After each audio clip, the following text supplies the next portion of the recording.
এখানে একটা মোটরের মধ্যে আমরা যখন লাইন দিচ্ছি দেখুন এটা স্পার্ক করতেছে প্রচুর পরিমাণে কারেন্ট নিতেছে, কিন্তু এটা চালু হচ্ছে না। তো এটা সমস্যাটা কি আমরা যদি একটু দেখি, দেখুন এখানে লাইন দেওয়ার পর 25 এম্পিয়ার কারেন্ট নিতেছে, তারগুলো গরম হয়ে যাচ্ছে, কিন্তু এটা চলতেছে না মোটরটা। তো এটা না চলার কারণটা আমরা খুলে দেখবো। তারপরে এই সমস্যাটা সাধারণত কয়েল জ্বলে গেলে অথবা ক্যাপাসিটার নষ্ট হয়ে গেলে হয়।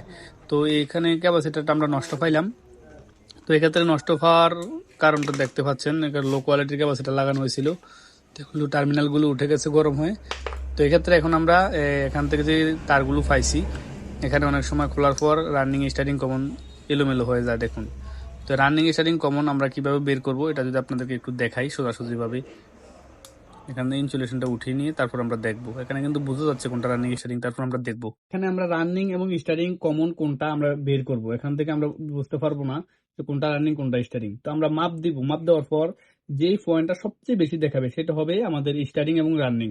তো আমরা এই পয়েন্টটা যদি ধরি, এখানে ধরলাম এটা হলো আর, মানে এটা হলো রানিং কয়েল, আর এটা হলো এস, এটা হলো স্টার্টিং কয়েল।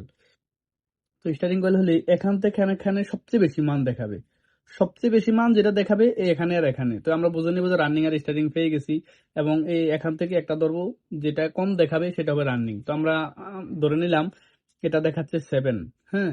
আর এখানে এই কমন থেকে রানিং এ দেখাবে হলো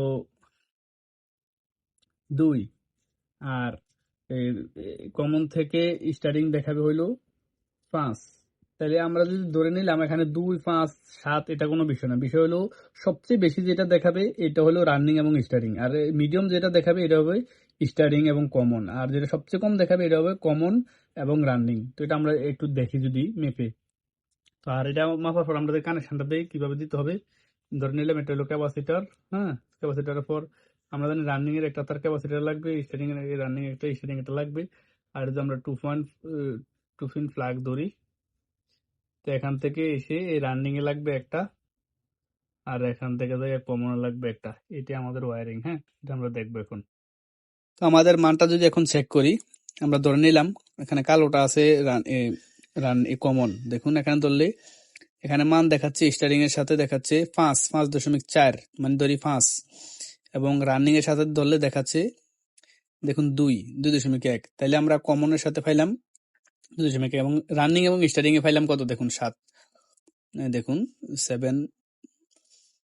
7.4 বা 5, হ্যাঁ। তাহলে সবচেয়ে বেশি মান দেখাবে রানিং এবং স্টার্টিং, এই দুটো ডাইরেক্ট ক্যাপাসিটার লাগবে।